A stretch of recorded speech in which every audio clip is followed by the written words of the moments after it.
Hi there, welcome back to Premiere Pro Tutorials with me, Ruben Robinson. Today we're going to be looking at cropping video within Premiere Pro. Let's go!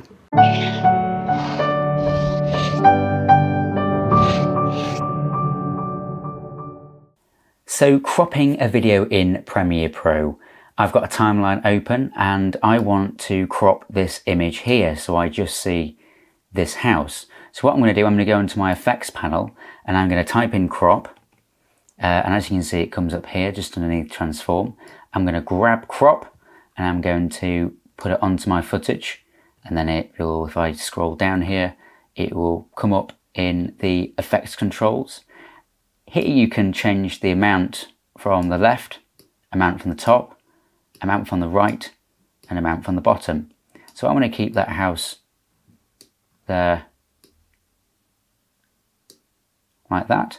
And if I want to, if I go up here to the motion, I can control where that is positioned on my screen.